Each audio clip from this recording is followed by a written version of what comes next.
ผู้ชมเลยสิ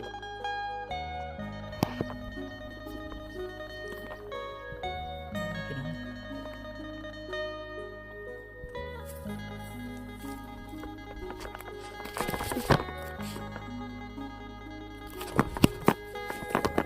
โอ้โอ้พี่น้องนี่พี่น้องไอ้กบพี่น้องนี่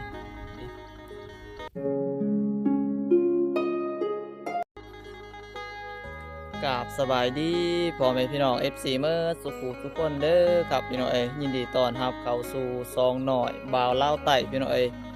ก็มื้อนี้หน่อยบ่าวเล่าไต่ก็ได้อยู่ไห้อยู่หน้าคือเก่าพี่น้องก็สิพาพี่พาน้องได้มาเบิ่งมาส้มพาบรรยากาศตามทุ่งไร่ทุ่งนาและพี่น้องแล้วก็สิได้ไปหาขุดกุจีและพี่น้อง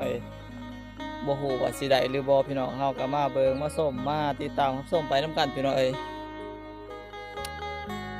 นี่แหละพี่น้องภาพบรรยากาศยามเช้าพี่น้องก็คืนนี้มีฝนตกตามส้ม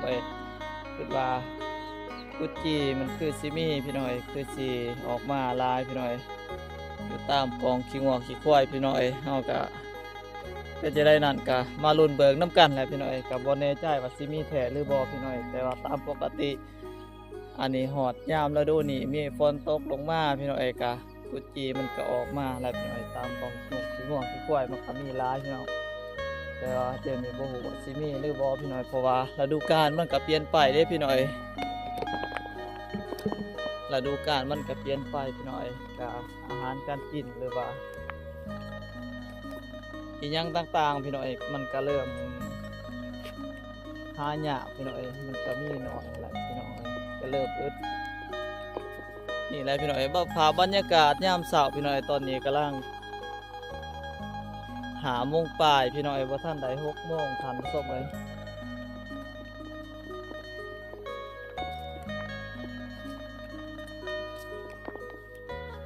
ทันส้มตัวนี้ก็2 กล่องพี่น้องบ่ฮู้ว่าสิมีหรือบ่ทันส้ม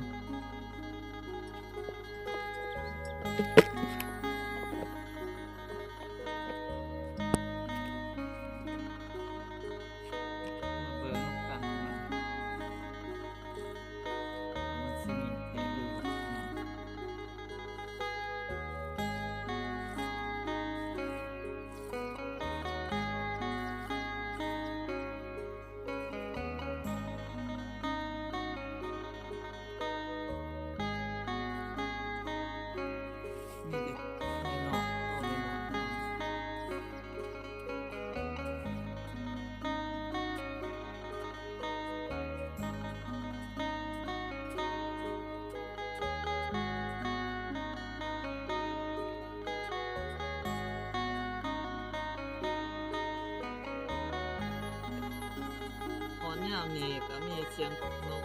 หอกหน่อยหลายตัวหอดยามฤดูนี้ก็สูงเย็นเลยพี่น้อยต้นไม้ใบหญ้านกยูงก็เริ่มมีพี่น้อย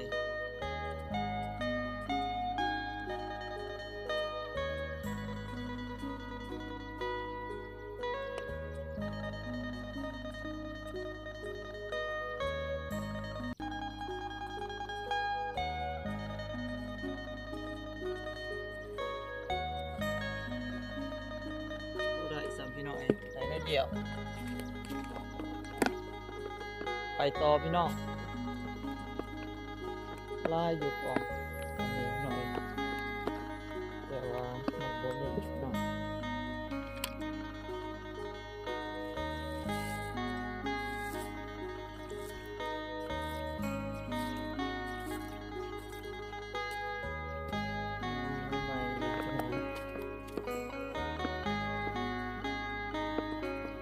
ฝนตกคืนนี่ก็ตกบ่แห้งปานใดพี่น้องก็เฮ็ดให้น้ำตามไร่ทุ่งนาพี่น้องก็บ่ค่อยมีบ่ทันมีแหละพี่น้องก็แต่ว่าหญ้าอันนี้มันก็ขึ้นน้ำปงน้ำแล้วพี่น้อง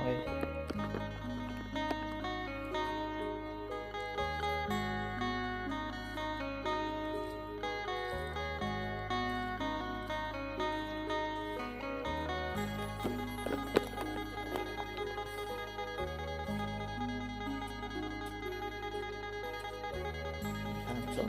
ตอนนี้เคลียร์มาเรียบร้อยยังแต่สิขุดพี่น้องมีปลูกกุจีพี่น้อยพี่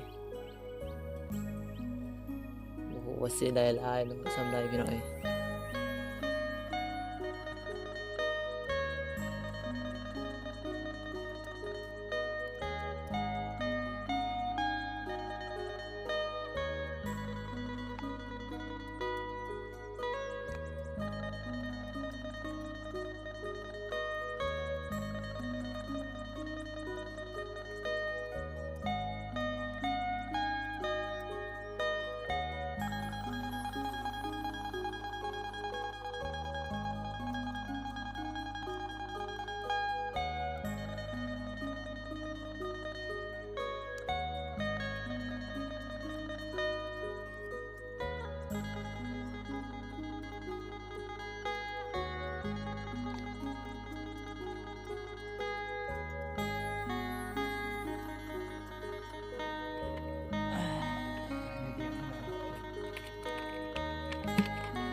ต่อพี่น้อง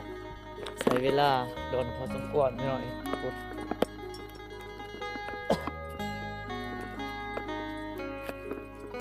ตอนนี้ตะเวนเริ่มออกแล้วพี่น้อยคุณตะเวนเริ่มออกแล้วพี่น้อย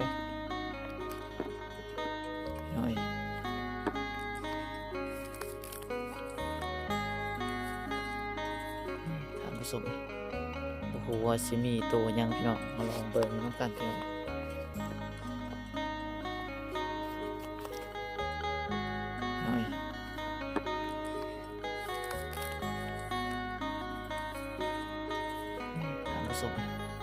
โอ้โหว่าสิมีตัวยังพี่น้องมาลองเบิ่งนำกันพี่น้อง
ตอนนี้ก็ขุดได้เลิกเติบพี่น้อยแต่ยังทันสุดพี่น้อยเฮามาลุ้นเบิ่งว่าสิมีอิหยังในนี้พี่น้อง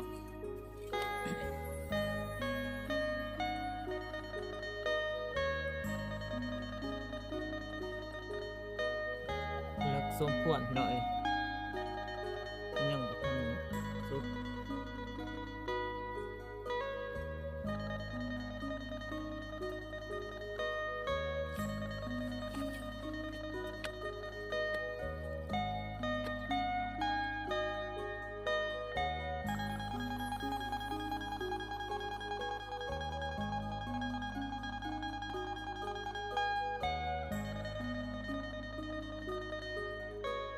พ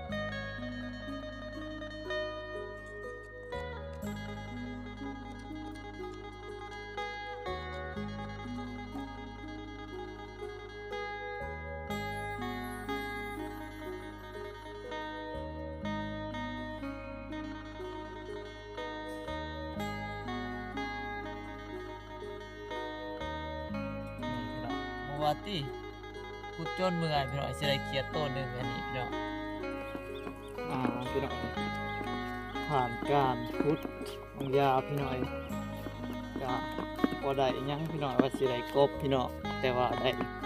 ด้เขียดโตนึงพี่น้อง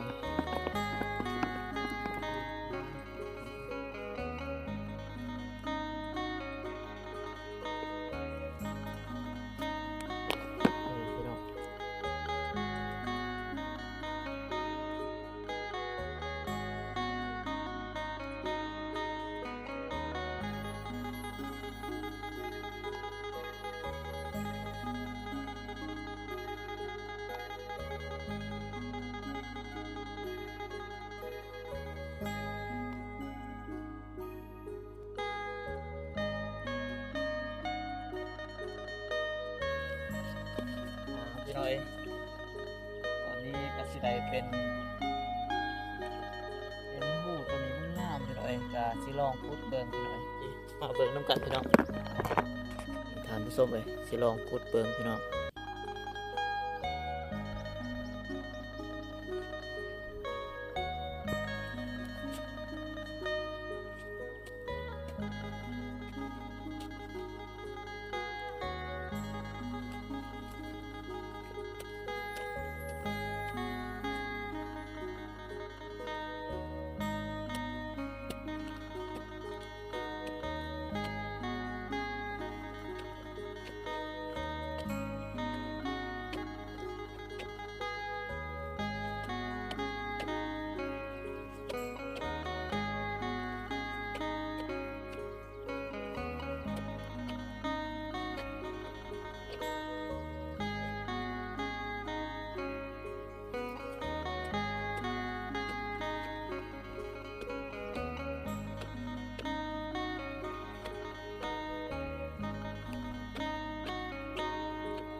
โอ้พี่น้อย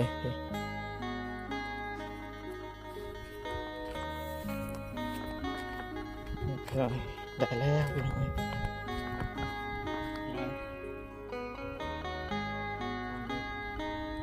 นี่พี่น้องได้กบพี่น้อยนี่กบตัวผู้พี่น้องแล้วพี่น้อยพี่แต่บ่ใหญ่ปานใดทางส้มเลย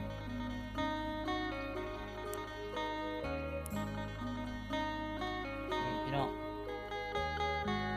กบพี่น้อยกุดจีได้ทั้งกบเนาะ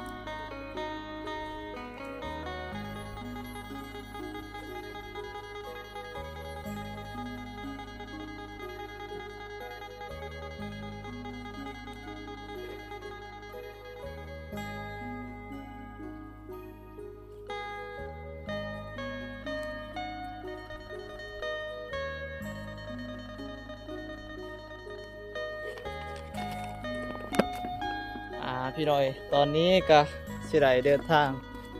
กลับพี่น้อยกลับเมืองเฮือนพี่น้องหลังจากเฮาได้ไปขุดจุดจีพี่น้อยก็ได้มาบ่หลายพี่น้อง พี่ได้กบโตหนึ่งพี่น้องไอ้เขียดโตหนึ่งแล้วก็จุดจีได้น้อยเดียวพี่น้องพี่น้อยสำหรับคลิปนี้ก็สิได้สิ้นสุดลงเพียงตัวนี้เด้อพี่น้อยขอบคุณหลายๆพ่อแม่พี่น้อง FC เมื่อสุขุสุขคนพี่น้อยที่ติดตามรับชมคลิปซองหน่อยบาเล่าไตพี่น้อยแต่ต้นจนจบพี่น้อยคลิปหน้าพบกันไหมพี่น้อยสำหรับคลิปนี้สบายดีพี่น้อง